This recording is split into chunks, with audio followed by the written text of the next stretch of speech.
आज ये press conference इसलिए बुलाई है कि टालकटोरा स्टेडियम में 26 नवंबर 2024 को भारत जोड़ो संविधान अभियान की शुरुआत की जाएगी। 26 नवंबर 1950 को हमारे भारत रत्न डॉक्टर भीमराव अंबेडकर जी ने जो कॉन्स्टिट्यूशनल असेंबली है उसके सामने कॉन्स्टिट्यूशन की कॉपी को प्रस्तुत किया था और उसको लागू किया था। तो उसकी ये 75वीं जयंती है और ये जो अभियान है ये 26 नवंबर 2024 से लेकर 26 जनवरी 2025 तक चलेगा। इसमें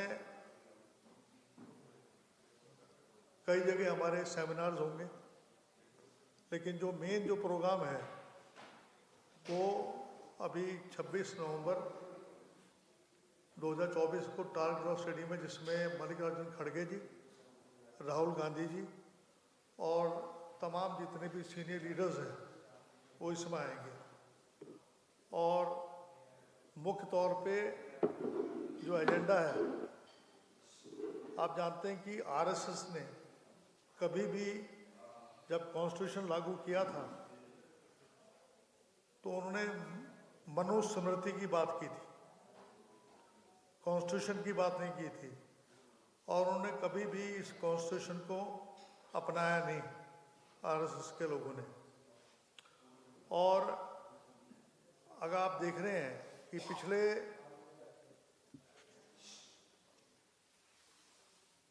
10 साल से जितनी भी हमारी जो कॉन्स्टिट्यूशनल बॉडीज़ हैं उसका मिसयूज़ किया जा रहा है, चाहे आपकी ईडी हो, चाहे आपकी सीबीआई हो, चाहे इनकम टैक्स हो। उसमें जो सबसे जीता जाता उदाहरण है कि संविधान में ये है कि जितनी भी हमारी इंस्टीट्यूशंस हैं, जो कॉन्स्टिट्यूशनल बॉडीज़ हैं, वो इंडिपेंडेंट होनी चाहिए। लेकिन आज जो है संविधान खतरे में इसलिए आ रहा है कि इन चीज़ों का दुरुपयोग किया जा रहा है। आपने देखा होगा कि जो बीजेपी में चला जाता है, चाहे नारायण राणे हो, चाहे प्रफुल्ल पटेल हो, चाहे हेमंत बिस्वा जो सीएम है असम के, उनके ऊपर कई मुकदमे थे, प्रफुल्ल पटेल के ऊपर कई मुकदमे थे, अजीत पवार के ऊपर कई मुकदमे थे, अशोक चौहान के ऊपर कई मुकदमे थे। जैसे ही बीजेपी में आते हैं उनके सारे मुकदमे बंद हो जाते हैं, ईडी सीबीआई उनका पीछा छोड़ देती है। तो आज जिस तरीके से ईडी सीबीआई इनकम टैक्स का दुरुपयोग किया जा रहा है, ये हमारे संविधान के लिए खतरा है। दूसरा जो है, हेमंत सोरेन जी को अरविंद केजरीवाल जी उसमें एक आते हैं, एक इलेक्टेड सीएम को आप सलाखों के पीछे बंद कर दें। और हेमंत सोरेन जी 5 महीने तक रहे, जेल में रहे और सुप्रीम कोर्ट ने फिर टिप्पणी ये करी कि जो फर्स्ट इंफॉर्मेशन के मुताबिक उन पर कोई केस नहीं बनता है। तो इससे आप अंदाज़ा लगा सकते हैं कि जो हमारा फेडरल सिस्टम है, संविधान में फेडरल सिस्टम है, स्टेट की अपनी पावर्स हैं। इवन अगर कोई सीबीआई की इंक्वायरी करानी होती है तो स्टेट से परमिशन ली जाती है, लेकिन आजकल ऐसा कुछ नहीं हो रहा। सीबीआई किसी के यहाँ छापा मार देती है। अभी इलेक्शन हो रहे थे तो झारखंड और महाराष्ट्र के ऊपर पूरा स्ट्रेस रहा कि सीबीआई की रेड चलती रही। इसी तरीके से ईवीएम मशीन के ऊपर इलेक्शन कमीशन को कई बार लिख के दे दिया हमने। इलेक्शन कमीशन एक इंडिपेंडेंट बॉडी है और इसके लिए चीफ जस्टिस ऑफ इंडिया ने एक वर्डिक्ट दिया था जिसमें ये कहा था कि विपक्ष का नेता चीफ जस्टिस ऑफ इंडिया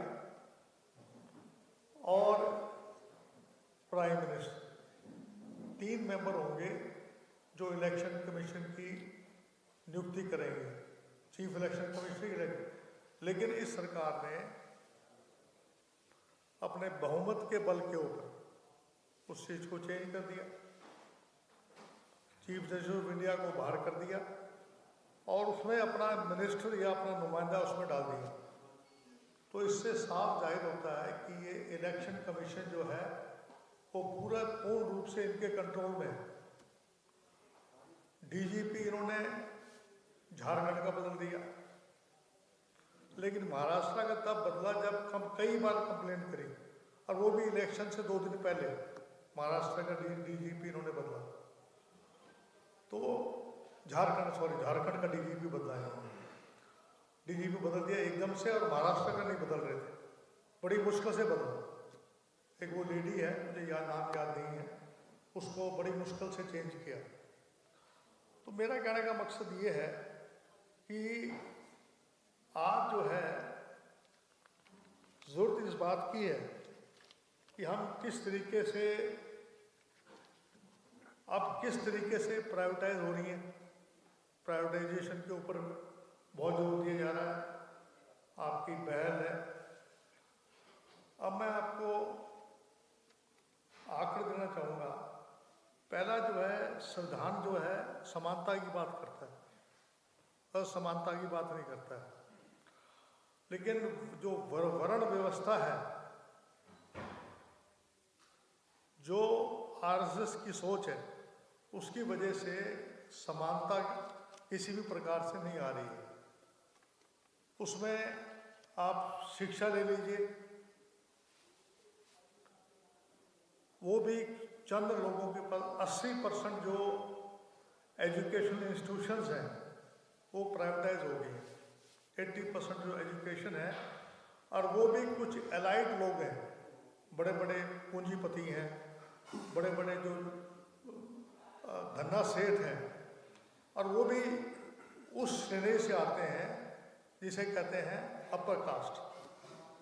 उसमें से ज़्यादातर लोग आते हैं, एससी, एसटी, ओबीसी, माइनॉरिटी का इसमें भागीदारी सबसे कम है। दूसरा है कि जो कास्ट सेंसस हम क्यों करवाना चाहते हैं, हम कास्ट सेंसस इसको ये बोलते हैं कि जी आप कास्ट क्यों बोल रहे हैं, क्योंकि हमारे संविधान में ये दिया हुआ है कि जो भी आरक्षण दिया जाएगा वो धर्म के आधार पर दिया जाएगा, वो कास्ट के आधार पर दिया जाएगा, जिससे राजनीतिक, सामाजिक, आर्थिक, शैक्षणिक इन सब मुद्दों के ऊपर बात हो सके। लेकिन हालत ये हो रही है, चाहे ईडब्ल्यूएस में अपर कास्ट में हो, चाहे शेड्यूल कास्ट में हो, चाहे ओबीसी के अंदर हो, जो सबसे गरीब आदमी है, जो उसको न्याय मिलना चाहिए, चाहे मकान का न्याय मिलने की बात हो, चाहे उसको स्कॉलरशिप मिलने की बात हो, चाहे कहीं किसी और चीज़ करने की बात हो, उसको वो फ़ायदा नहीं मिलता। 1931 में पहली दफ़ा जातीय जनगणना हुई थी, उसमें कास्ट सेंसस में ओबीसी को भी गिना गया था। 1931 के बाद हर 10 साल के बाद जातीय जनगणना हुई है। एससी, एसटी की गिनती होती है, लेकिन ओबीसी की गिनती नहीं होती कि ओबीसी की पॉपुलेशन कितनी है। दूसरी बात यह है कि जितने भी जो सबसे वंचित समाज लोग हैं वो हाशिया के ऊपर है, ना उनको हर तरीके से गरीबी की हालत में, जैसे ईबीसी है, ओबीसी में ईबीसी वर्ग आता है जो अति पिछड़ा है, लेकिन उनको जो पूरे जो संसाधन मिलने चाहिए नहीं मिल रहे हैं, क्योंकि जातीय जनगणना नहीं हो रही है। मोदी जी कहते हैं कि मेरे 2 वर्ग हैं, एक गरीब और एक अमीर, लेकिन आपको गरीब और अमीर के बारे में तब पता लगेगा जब आप जातीय जनगणना करवाएंगे, जब आप गिनती करेंगे। यहाँ हाथी की गिनती भी हो जाती है, टाइगर की गिनती भी हो जाती है, आपके बंदरों की भी गिनती होती है, फॉरेस्ट की भी गिनती की सर्वे होता है, लेकिन जातीय जनगणना 2011 में जातीय जनगणना हुई थी, आज तक उसको उजागर नहीं किया। जो संपत्ति है, संपत्ति है, वो भी कुछ चंद लोगों के पास है। 1% जो लोग हैं उनके पास देश की 22% नेशनल इनकम है, और उसी प्रकार से 1% जो लोग हैं, जो देश की वेल्थ है, जो देश की खजाना है, वो 40% 1% लोगों के हाथ में है। तो ये असमानता है, और कॉन्स्टिट्यूशन बात करती है, समानता की बात करती है। ये असमानता क्यों बढ़ रही है, इसके बारे में सोचने की बात है। इसी प्रकार से चाहे माइंस हो, चाहे आपकी कोयले की खदान हो, चाहे आपकी गैस की खदानें हो, चाहे स्टील की खदानें हो, ये सब जो है कुछ एलाइड ग्रुप्स हैं, कुछ चंद कंपनी है, जैसे जिंदल है, आपके अंबानी हैं, अडानी हैं, इन लोगों के हाथ में सब आ गया। जो गरीब आदमी है, जो मध्यम वर्ग के लोग हैं, वो उससे वंचित है। तो मेरा ये कहने का तात्पर्य ये है कि ये क्यों हो रहा है। इसलिए हो रहा है कि मोदी जी कहते हैं कि हम एक होंगे तो नेक होगा। तो उनका एक व्यक्ति, एक ही अडानी है, उनका अडानी और अंबानी, उनका फायदा करते रहो, बाकी लोगों का कोई फायदा करने की जरूरत नहीं है। अभी 50 माइंस की ऑक्शन हुई, उसमें जो जितने भी ऑप्शन हुई हैं वो सब पूंजीपति ले गए। उसी तरीके से 25 पावर प्लांट, उनकी परचेस एग्रीमेंट हुए, वो भी सारे जो एलाइड ग्रुप है वो उस पर कब्जा कर रहा है। पावर प्रोजेक्ट हमारे पास नहीं है, जो गरीब आदमी उसको नहीं मिलता है।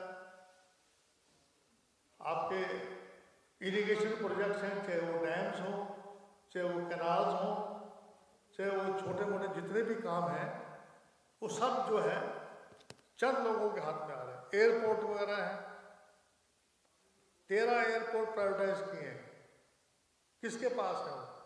रिलायंस, अंबानी, अडानी, जो बड़े बड़े धन्ना सेठ हैं, वो उस पर कब्जा कर रहे हैं। जैसे ईस्ट इंडिया कंपनी जब आई थी तो आर्थिक रूप से पहले कब्जा किया देश के ऊपर, मुल्क के ऊपर, उसके बाद फिर उसी तरीके से आज, पहले तो गोरे अंग्रेज थे, अब काले अंग्रेज ऐसे आ गए हैं जो आज हमारे तमाम संसाधनों पर, तमाम हमारी जो वेल्थ है उस पर कब्जा कर रहे हैं। 28 बंदरगाह हैं, उनकी भी यही पोजीशन है। जो अभी दिए गए हैं वो भी बड़े बड़े पूंजीपतियों को दिए हैं। 13 नेशनल हाईवेज हैं जो दिए गए हैं, 33 नेशनल हाईवे, वो भी सब एलाइड ग्रुप्स को दिए गए हैं। मैं आपको ये बता रहा हूँ, एजेंडा यही है कि मैं आपके सिर्फ 10 मिनट और लूँगा, 10 मिनट और लूँगा। और चाहे वो डैम्स की बात हो, चाहे डिफेंस कॉन्ट्रैक्ट की बात हो, चाहे इंश्योरेंस कंपनीज की बात हो, ये सारे एलाइड ग्रुप्स के पास है। मैं ये कहना चाहता हूँ कि इकोनॉमिक सर्वे किया जाता है, कृषि का एग्रीकल्चर सर्वे किया जाता है, हायर एजुकेशन का सर्वे किया जाता है, घरेलू उपयोग पर जो सामान लिया जाता है उसका सर्वे किया जाता है, लेबर फोर्स का सर्वे किया जाता है, सार्वजनिक जितनी भी कंपनियां, जो प्राइवेट कंपनियां हों, चाहे आपके जो उसमें कर्मचारी हैं, उसका सर्वे किया जाता है। लेकिन जो निजी क्षेत्र में जो है उनका किया जाता है। तो मेरा ये कहना है कि कास्ट सेंसस क्यों नहीं कराया जाता, और जो संविधान की जो समानता की बात करता है उसमें असमानता की बात की जा रही है, जो मैंने आपको किया है। जितने भी मीडिया हाउसेज हैं वो भी इनके हाथ में, बड़े बड़े मीडिया हाउसेज आज उनका भी जो है, उनके आज जिस तरीके से आप लोगों के पास, आप तो खैर एंकर्स हैं, लेकिन आज जितना भी जो मीडिया हाउसेस वो भी इनके पास है। तो आज जो हमारा जो ये प्रोग्राम है, इसका मकसद केवल एक ये है कि समानता की बात को लेकर और लोगों के बीच में जाएं और बात करें कि किस तरीके से जब तक जातीय जनगणना नहीं होगी, कास्ट सेंसस नहीं होगा, तब तक हमारे जो ये संसाधन है उसका बंटवारा ठीक नहीं होगा। चाहे वो इरिगेशन प्रोजेक्ट हों, चाहे वो कोई भी प्रोजेक्ट्स हों।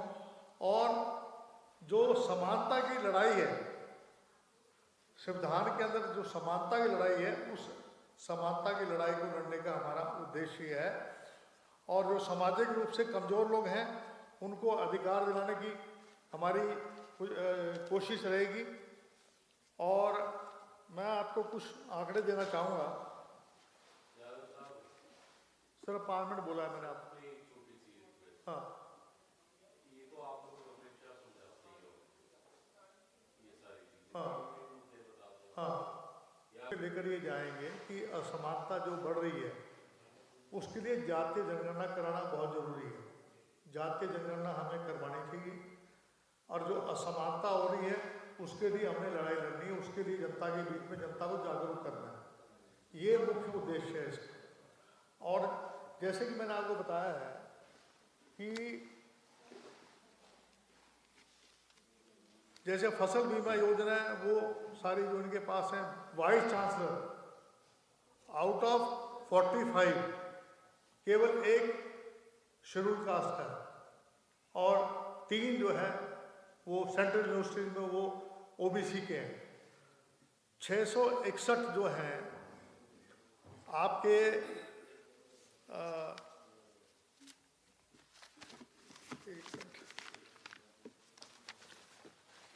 ज़्यादा समय नहीं लूँगा।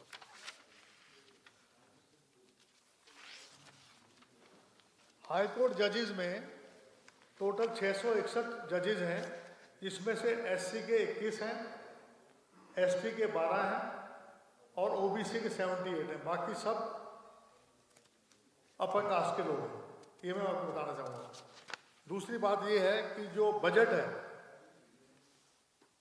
सेक्रेटरी 79 है और बजट का परसेंटेज ऑफ सेक्रेटरी 87.8 है और बजट का एलोकेशन है वो 41,23,321 जो है करोड़ के अंदर है, वो अपर कास्ट को जा रहा है। ओबीसी को परसेंटेज सेक्रेटरीज की 2.2% है और जो बजट एलोकेशन है वो 2,47,014 है। एससी के अंदर 6 सेक्रेटरीज हैं, परसेंटेज 6.6 है और 53,856 जो है जो करोड़ जो है बजट का वो है। तो आज 93% जो कंट्रोल है उसमें सिर्फ अपर कास्ट के जो सेक्रेटरीज हैं उनके हाथ में है और ओबीसी के 5.6% हैं और एससी के 1.3% और एसटी के 0.1% है। जहाँ तक सवाल है परसेंटेज ऑफ जो आरक्षण की बात है, अरे यार क्या कर रहे हो, आरक्षण की बात है, अपर कास्ट की पॉपुलेशन है 15.5% है। उसमें से 10% ईडब्ल्यूएस का है, एससी का 19.7% है, उसमें से 16% जो है वो आरक्षण दिया जा रहा है। एसटी में 1.7% है, 1% ईडब्ल्यूएस को दिया जा रहा है। इसी तरीके से पॉवर्टी रेट है, जनरल में 25% है, एससी में 43% है, एसटी में 43% है और ओबीसी में 33% है और 34%। इसी तरीके से हाउसिंग में भी इसी प्रकार का जो है असमानता है। तो मेरा केवल कहने का मकसद ये है कि सोशल जस्टिस लाने के लिए और समानता लाने के लिए हम लोग जो है प्रेस करेंगे कि कास्ट सेंसस करवाया जाए। मुख्य एजेंडा ये मैंने आप लोगों के सामने कहा। अब आपने कोई बात पूछे तो पूछ। नहीं अभी तो हाँ ऐसा अभी शुरुआत करेंगे हम 26 नवंबर 2024 को शुरुआत करेंगे। उसके बाद जो 90 दिन है उसमें देश के अलग अलग हिस्सों में इन मुद्दों को लेके हम जाएंगे। तालकटोरा स्टेडियम में, तालकटोरा स्टेडियम में हम ये करेंगे और वहाँ पर राहुल गांधी जी और हमारे जो मल्लिकार्जुन खड़गे जी अध्यक्ष हैं वो उसमें मुख्य अतिथि होंगे।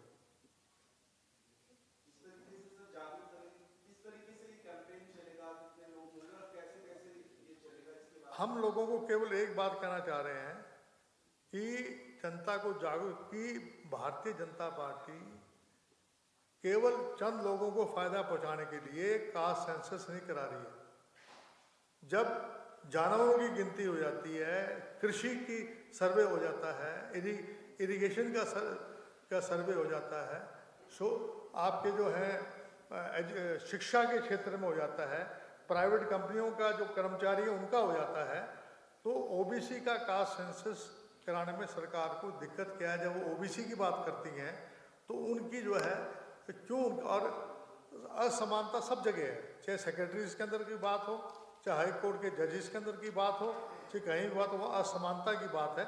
उस असमानता को जनता के बीच में हम लाना चाहते हैं। सेमिनार्स होंगे, हमें जगह जगह हमारे सेमिनार्स होंगे, जैसे कभी लखनऊ में हो गया राजधानी में, कभी रायपुर में हो गया, कभी कहीं हो गया, ऐसा 90 दिन तक ये हमारे सेमिनार चलेंगे। हम जनता को बताएंगे कि ये जो सरकार है ये केवल पूंजीपतियों की सरकार है, केवल उनका फायदा पहुंचाने के लिए कार्य कर रहे हैं। सर, अगर आप पूंजीपतियों के खिलाफ ही लड़ाई लड़ रहे हैं तो फिर जाति जनगणना के अलावा यदि आप इकोनॉमिक बेसिस पर जनगणना जो है उसकी मांग रखें ताकि जो बीपीएल परिवार है वो ऊपर उठ सके। नहीं, आप पूंजीपतियों के खिलाफ इसका भी मैं आपका जवाब दूंगा। लड़ाई हो तो राधर देन जाति जनगणना हम इसके पेज में फंसे हम सीधा इकोनॉमिक सर्वे कर एक मिनट,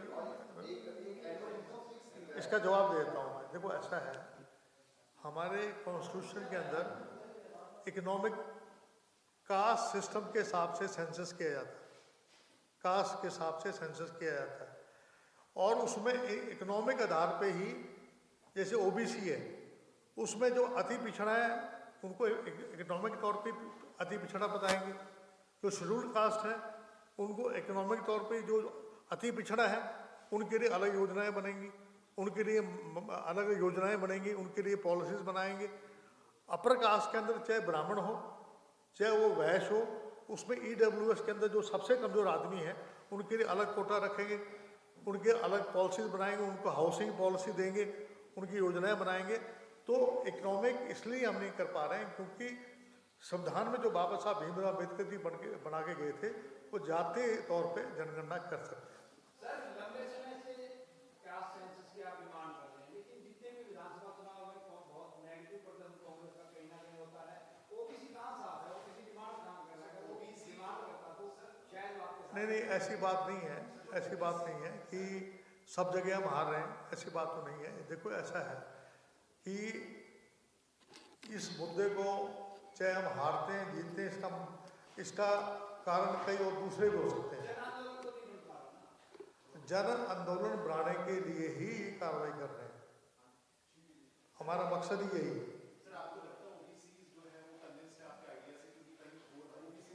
नहीं, कन्विंस है, नहीं डालते, ऐसी बात नहीं कि सारे हमें नहीं डालने के कई और भी कारण हो सकते हैं कि नहीं जो डालते हैं, केवल जातीय जनगणना की बात नहीं। देखो जैसे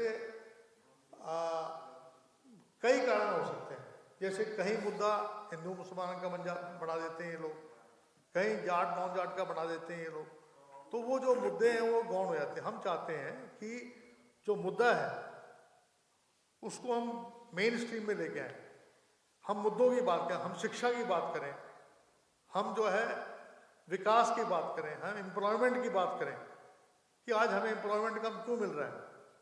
आज हमें जो है, आज एक गरीब आदमी गरीब होता जा रहा है, अमीर आदमी अमीर, गरीब आदमी गरीब होता है, अमीर आदमी जो है जो फासला है वो बढ़ रहा है। उसको कम करने के लिए हमें क्या कदम उठाना चाहिए, उसके लिए कास्ट सेंसस जरूरी है।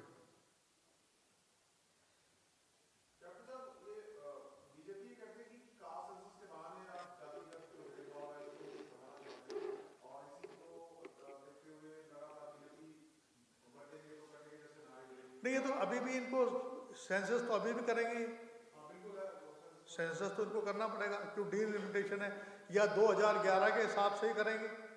2011 की आज तक जो कास्ट सेंसस उसको उजागर नहीं किया आज तक, उसको उजागर कर दें।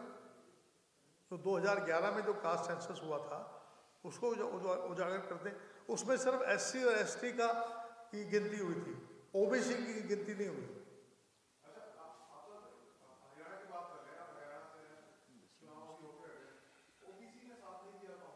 हाँ, नहीं दिया। सब देखो, मैं ये नहीं कहता कि सबने नहीं दिया, उसका रीजन कई रीजंस हैं। उसका रीजन है डिस्ट्रीब्यूशन ऑफ टिकट्स है, उसके बारे में है। उसका मुद्दा है जो हमारे इलाके में जिस तरीके से एक मामन खान जी ने बयान दे दिया कि मेवात में अगर कोई व्यक्ति अगर यहाँ पर जिन्होंने मेरा विरोध किया था उनको चुन चुन के मैं बाहर निकालूंगा, उसका मुद्दा हमारे यहाँ हो गया। एक इन्होंने जाट नॉन जाट का जो नैरेटिव किया वो चल गया इनका। देखो, मुद्दे कई हो सकते हैं, मुद्दा एक ये नहीं हो सकता है, और भी कई मुद्दे हैं, उनको सब मिला के इलेक्शन केवल एक मुद्दे पे चल के आप जीत नहीं सकते हैं। और मैं आप ये नहीं कह सकते OBC की वोट हमें नहीं मिली, OBC की वोट हमें मिली है।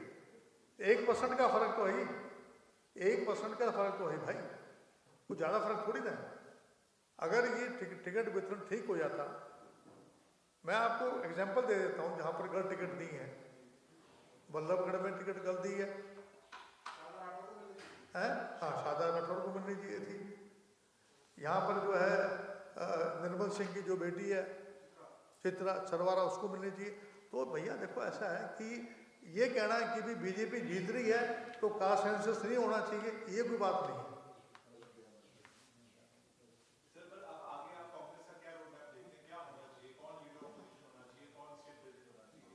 साहब, इसके बारे में मेरा पर्सनल ओपिनियन मैं नहीं दे सकता। इसका पर्सनल ओपिनियन तो या तो खड़गे जी देंगे, जो हमारे कांग्रेस प्रेसिडेंट हैं, कि लीडर ऑफ द ऑपोजिशन कौन होगा, CM लीडर कौन होगा, और PCC प्रेसिडेंट बदलेंगे या नहीं बदलेंगे, तो वो करेंगे। मैं तो नहीं कर सकता ना इसके बारे में।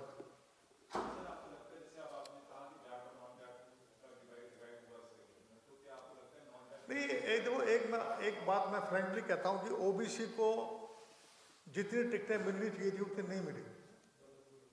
एक ये भी बड़ा कारण है। जैसे आपके करनाल में खुशबा समाज, कश्यप समाज, वहाँ हमने एक टिकट नहीं दी कश्यप समाज। तो ये आप नहीं कह सकते कि भाई केवल हम इसलिए हार गए क्योंकि भाई कास्ट सेंसस नहीं हो रहा है, नहीं करा पा रहे हैं, ये नहीं है। मुद्दे कई मिलके मुद्दे बन जाते हैं और इशू बन जाता है।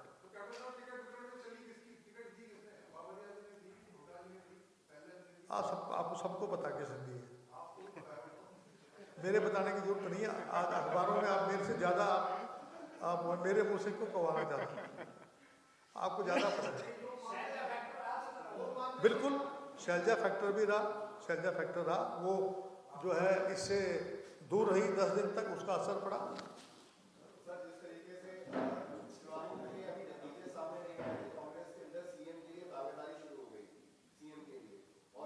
वो गलत है।